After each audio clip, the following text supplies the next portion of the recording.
you today for watching Fit Inspired Mama with Nishma Karim. Today we have Sarah with us from the Femininity project. She is a phenomenal woman. She talks about wearing heels and how that projects a woman from feeling confident and personal from the inside of who she is. Such a wonderful and such a beautiful way of bringing this fabulous topic today. When you think about this topic, I think about heels. I think about how to dress in the morning. I think about the fact that I want to feel good, but not just from looking good, from feeling good from inside too. So this is where Sarah comes from, and what she says and what she talks about is phenomenal. Why don't we listen to Sarah right now?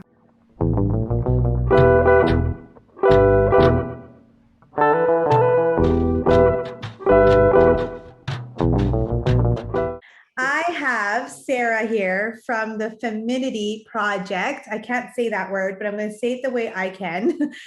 Basically, she is one person that inspires me through Instagram, through her posts, through the things I put on my feet, to what I wear every single day. When it comes to wearing heels, we are told they are generally more than function, they are art. And so what could be more feminine than the high heel? What could be more ladylike than the way a pair of stilettos or pumps, or even what are they, wedges? Yeah, wedges. Call them wedges. They can lengthen the leg and swagger the hips and add an element of danger to the ground beneath one's feet, right? How can we own our own power? This is why I have Sarah here. Sarah uses her coaching to empower women to be themselves. So thank you for being here, Sarah, and thank you for bringing you on the show today. Thank you for having me. Sarah, tell us a little bit about you, because honestly speaking, I want everyone to know what you do, how you started this, how you got into this, and everything about just you. Yeah, okay. Everything. So I'll give you a brief intro. My name's Sarah. I live in Vancouver with my Ukrainian husband, Vlad. I like to say I'm Italian by heart and stomach, but by nothing else. I love the food. I love the language. I love the culture. I am an avid learner and a cheerleader of women. My background is in ballroom and Latin dancing. So for the past 2 decades, I have been a professional competitor, a studio owner, and award-winning coach. My mission in life is to empower women one essential feminine skill at a time, so that they can start to craft their own vision of what their femininity project looks like versus conforming to someone else's. That's amazing.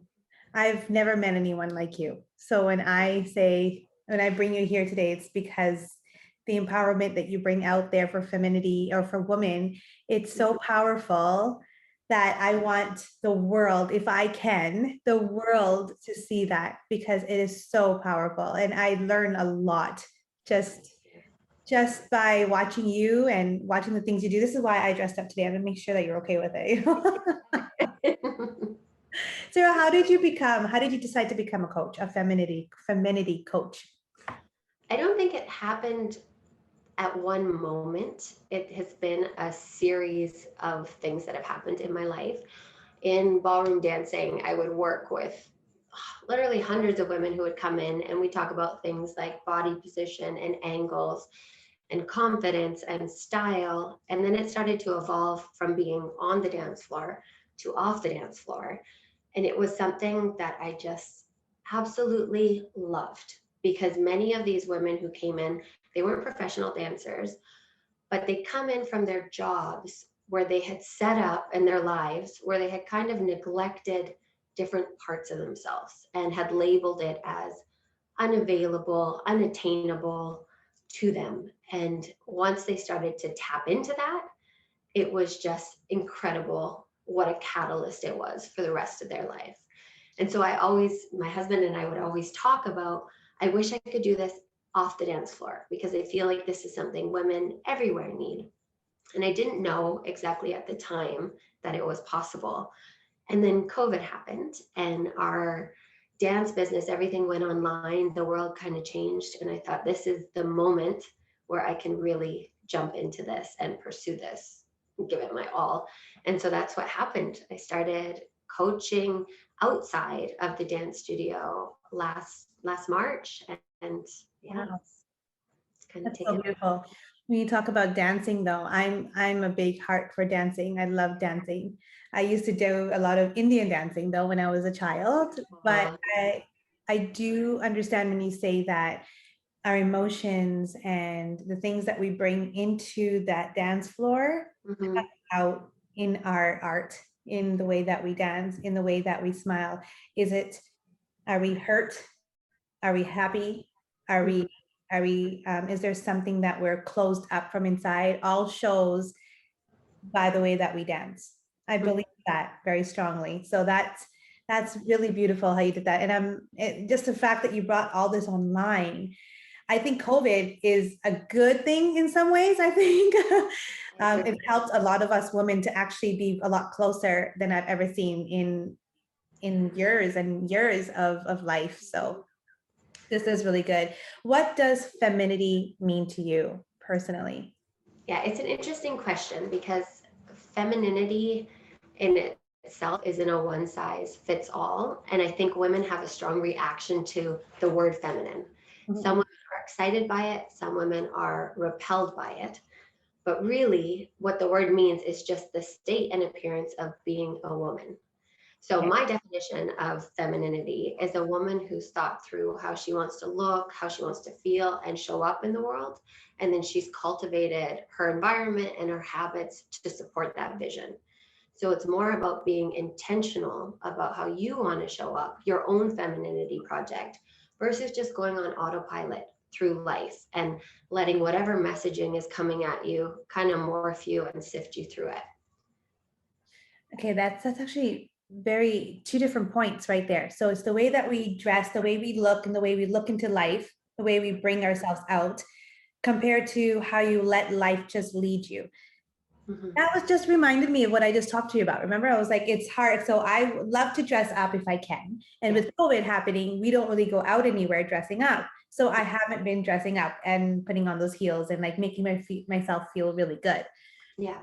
And then usually when I'm at home, I would wear sweatpants, and shirt, and I would go out like that too, not bothered about what people would think or say, but the feeling is different. So if I Mm. dress up and I look good, I feel more femininity. I feel more grateful. I feel more wowed when I'm walking. I feel more confidence. Yes. But when I'm wearing those sweatpants and a sweatshirt, now it could be different for everyone, right? Like that would be a complete different change for people wearing those sweatpants, thinking that, yeah, they have more confidence wearing those sweatpants. Mhm. But here's my confidence that I want to build. I want to wear a two-piece swimming suit one day. Okay, we'll go with that some time. um, do you think that women feel weakness in femininity? Like, do you feel that there is such thing as women feeling some weakness in? View their femininity as a weakness. I Yes. think it would be almost impossible for them not to, with the messaging and everything that women have been through in the last like 40, 50 years.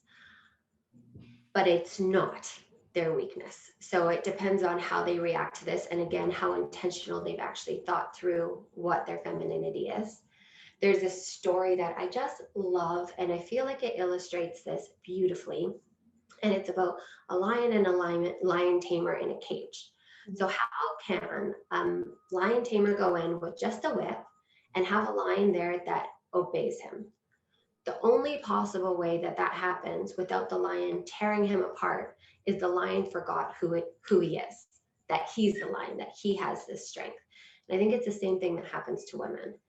So I hear so many of my clients who say to me, for example, when I go to work, oh, like I have to be more like a man to get things done. The problem with that is twofold. One, you feel like an imitation. Anytime you feel out of sync with yourself or are being an imitation, you're never at your strongest point, right? And the second is people can feel that. They can feel when you are not this buzzword authentic, but you can feel when somebody is outside of themselves trying to be something else. So I don't think there's any strength in that. But when you actually get clear on what your femininity project looks like and start to build your confidence and your success record in that, you stop caring So in true. what everybody else thinks of you. And especially when it comes to men, because one of their core needs is to be respected, and that's how they respond to people. When they see someone who doesn't care, they're clear on how they feel, they respect that. And all of a sudden, they view that as a strength. So, yeah, do you understand what I mean? I Yeah. do. I get it. I understand. It's once we start to view who we are inside, and nobody else actually does matter. I look at it in a different way. I look at it this way, as a femininity, like as for us, we're weak inside about how we feel, how we display ourselves to others. Whereas men are the ones that are always looking up and looking like they're right there. They don't care what other people think. They don't care what other people say. That's how they feel. And I guess that's something, when I look at both sides, I feel that sometimes women need to feel that way too, or perceive themselves that way. So Mm-hmm. that is when I look at myself and I'm like, that's where I've come into my life, where I've started to feel that feeling of that nothing else matters. And it's what matters is what is inside of me. Mm-hmm.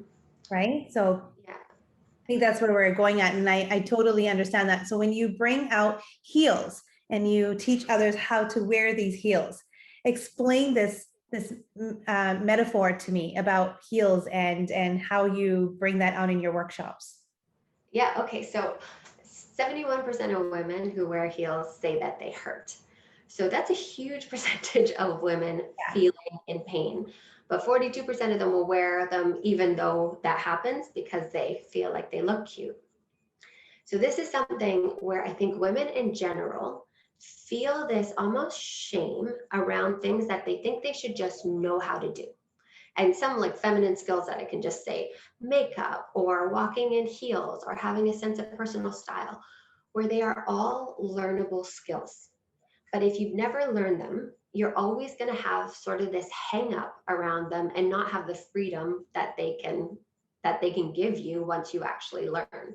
So the heels course was created out of a need that I saw most of my clients would come in and they'd ask me, like, they'd ask about dancing, but then we get off the floor and they're like, okay, but how do I just walk a bit more confidently? And how do I walk into a room in a great pair of heels? And so I started to teach them just one-on-one. And then I noticed it kept happening. It kept getting these questions. So I started to do workshops in person. And Wow. I posted them online, and then women would write me from everywhere else saying, like, okay, I'd love to learn. So that's how the online course came, because I could see what a difference it made in women's lives when they were walking in heels confidently and without pain. Because most women associate beauty and pain, and it doesn't need to be that way. So this is how it came out. Just recently I was walking my child to school Yeah. and I saw a woman with a pair of jeans, beautiful jeans, and these stilettos, like really like heels that were really tall. And I look at my daughter, I'm like, do you see that? And she goes, yeah. I'm like, I don't think I can ever wear those. Like those are like really high. And and at one point I'm like, okay, well, I need to start learning how to wear those again. Because I remember I did before having kids, and now putting them back on again, I feel like they are hard to walk on. You'll see me with like the shortest heels ever. You'll never see me with those long ones. And I'm like, I'm gonna try again. I'm gonna try it. I'm gonna try it again. And I'm gonna try to walk with them again and see how they work. But you're right. The confidence you build in walking with those heels, Yes. wow. Yeah. Putting on that makeup and the learning process of how to put on that makeup Mm-hmm. is another thing too. Like I wish I could learn those little steps that you can take just to feel that confidence and to feel that greatness of just being you. I love it. Can. That's the main thing. Like those skills are available to learn. I had that even last year. I've in my dancing career, I've always had my makeup done for me. I had this weird hang up about it. I never felt like I had my basic routine, but I didn't know much about it. I was like, this is what I teach. So I hired somebody, I asked all my questions, and that has become such a beautiful part of my daily routine that I have now. And all it took was going to somebody who actually knew the way to help me get there quicker. You amazing. I've taken one of your workshops, and though I couldn't make it at your actual workshop, I got the recording, which was amazing. And just watching all these women talk about the confidence that they have, or the confidence they need, or the help that they need to get the confidence, I was wowed. So if anyone ever says they want to check out your workshop, I would definitely agree. Yeah, go and do this because it's amazing. What some of the women that work with you, what are Mhm. the things that you hear from them when you work with them?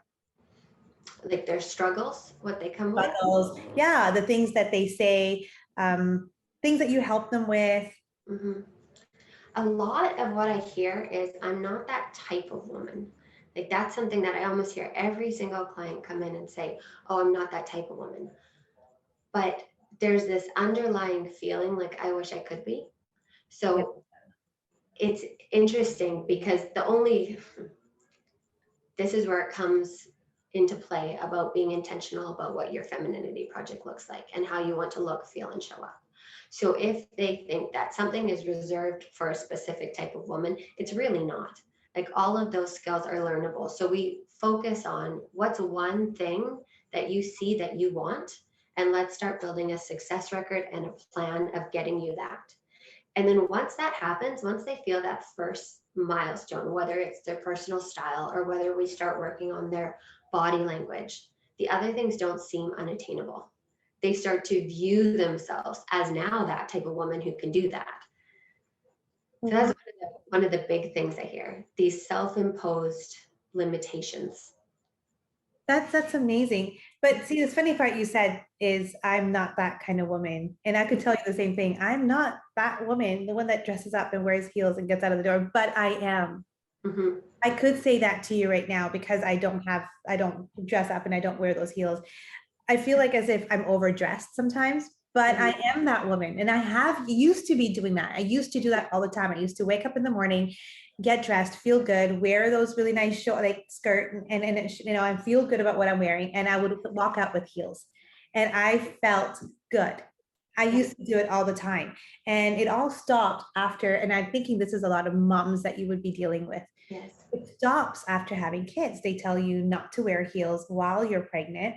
There's some reasoning on that. Then they tell you about how, you know, dress warmer. And then after your babies are born, then now you're breastfeeding or you're not okay. So you can't dress up. And by the time you're back to normal, you're forgetting all those things we used to do. Mm-hmm. And this is where you come in. This is Mm-hmm. why I see you as helping those women to get back to what they were before, even if they tell you that they're not that woman. Yeah. I love it. I love it. Is there any underlying truth that we all carry a bit of masculine and feminine energy within us? This is such an interesting topic. So if I were to give you the word protect, Okay, would you think masculine or feminine? let's do masculine. Masculine, first thing that comes to your mind. But if you ever seen a woman with her baby and her protect her baby, you know, like a lioness with her cubs, Mhm. a woman with her baby, it's the epitome of protection. So when I hear masculine and feminine, Yeah. it's a bit of a trigger because I look at these words like nurture, protect, adventure, logical, and I know men and women who have all of those. I think it's the expression of those words where our femininity and our masculinity comes out. I don't think men or women have a monopoly on certain traits like protect or like logic. Now, that being said, different things call for different parts of us. So a lot of women who come to me, like I said earlier, will say, "Oh, I have to tap into my masculine at work." Yes. I think that's a lie. I think it will require a different side of you than when you're on a date with your husband or your partner. You'll tap into different sides of your femininity, and there's something called transition time you can do to bridge that gap. But when you think of having to tap into your masculine, you're all of a sudden putting yourself out of sync with your femininity, and that is never going to feel good. So I think you should 100% of the time be connected to your femininity and express it in different ways. So when I would go to work, my husband and I worked together at the dance studio. An example of this is I would work and I'd be kind of in my task mode. I would still be feminine in the way I dressed. I would still be feminine in the way I spoke, but I would be getting things done. I didn't need to turn into a man to do that. But when we'd leave work, right away he'd go to kiss me. I was still in that zone. I needed some transition time between going from my work Sarah to my wife Sarah. Wife Sarah, So yeah. yeah, so I would take 10 to 20 minutes. I would come home, I would settle in, I would change my clothes, maybe have a glass of wine, start to connect to a different side of my femininity, one that connects to him and relates to him in a different way. Yeah, that makes sense. Okay, so I look at it as we all have different personalities, right? Yeah, And it's so true. When I wake up in the morning, I'm a different person. I have to connect that energy within me to be with my kids. yes. Very similar that way, because if I don't connect that, if I don't have that connection with them, it's not going to go well. They get through tantrums and stuff. And a lot of mothers out there would understand that. Then all of a sudden, to connect to my work like I'm doing right now, I had to change. I had to give that moment. So I was on here a few minutes before to connect to who I am right now. Yeah. So that femininity as well, to connect who I am with you right now. When we're done this, I have a few things to do. Now I have to connect to that woman that needs to get some housework done. Yeah. But when my husband comes in, I need that 10 minutes of time to remove myself out of the home wife or the home mother that does all the stuff, Yeah. and kind of like take a deep breath and say, my husband's home now. Now let's just connect with him in a different way. Yes, that makes total sense. This is why when he comes home and he gives me a kiss right away, I'm like, can you give me like 5 minutes? Or can you give me like a few minutes to connect to relaxing and just be like, hi, and then finally give him that big hug and the big kiss. And then I've connected with him. And now I'm a family. Now I got to change to that family mode, right? So beautifully said. I've never thought of it that way. You're that engineering aspect of you putting this together like this in a project. I am so impressed. I'm so impressed. It's so important, right? It's important work. And even just going back to what you were saying about moms, like after they have kids and feeling like they lose that bit of their femininity, Yeah. it goes into different roles in your life, and women usually respond to whatever's loudest. So I have the utmost respect for moms because they are constantly being pulled to their kids and to the needs that need to happen. But it's similar to that airplane analogy. Like if you don't put your mask on first, Right. you can't save anybody. So it's dedicating even an hour a week to something that is purely you as a woman, something that reminds you that you are a woman first. Putting that lipstick on, getting dressed, putting that fun perfume on that you like. Yeah. Right? Eyeliner. Yeah, doing your hair. Oh, sometimes I forget to do my hair. It's a really big, huge reminder. It's a reminder for not just mothers, but everyone out there that this little part of us needs to awaken, to feel that confidence, to feel that good energy, and to change through every part of whatever we're doing. We need to make it into our energy that day, that moment, that time, right?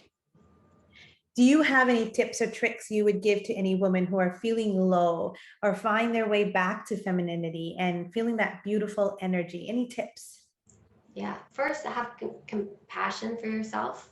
Mhm. If you feel like you've lost it or haven't connected to it in a while, and then you want to work on nurturing it. So start with one thing. I usually would suggest most of my clients start with body language or personal style.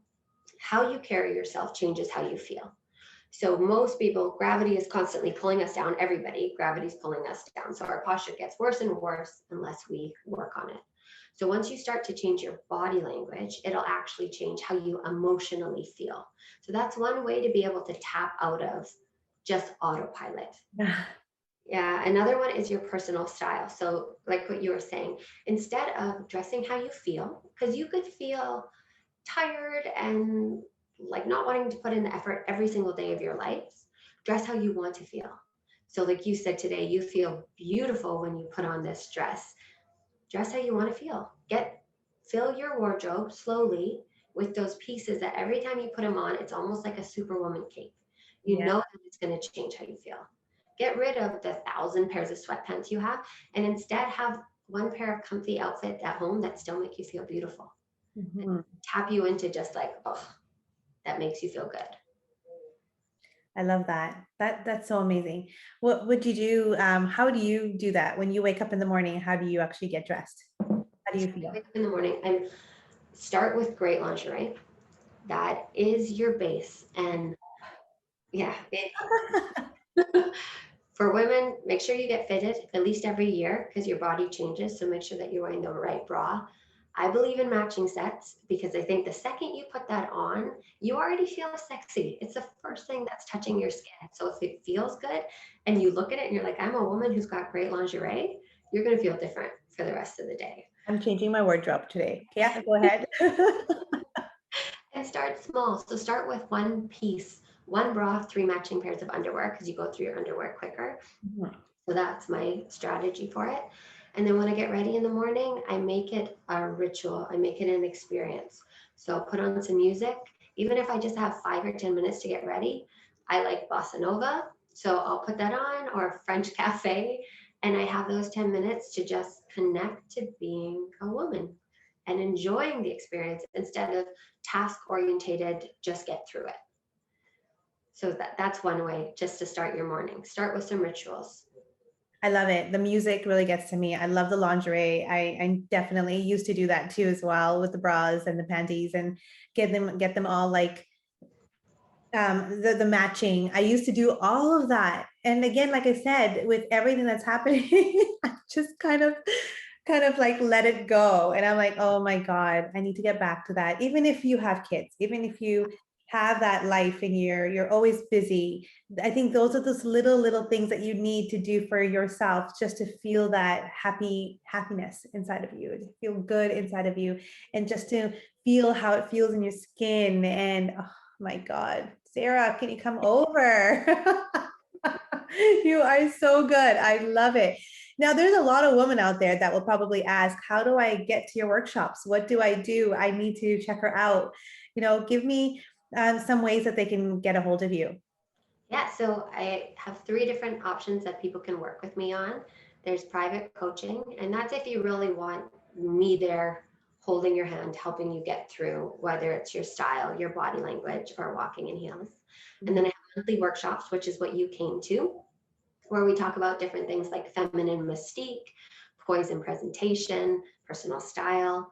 And then I have my heels course. And that one is it's just a labor of love, first of all. And I think it's great for busy women because you can do it on your own time. You're going to get the benefits of what I've worked on for the last 20 years with women condensed into this course.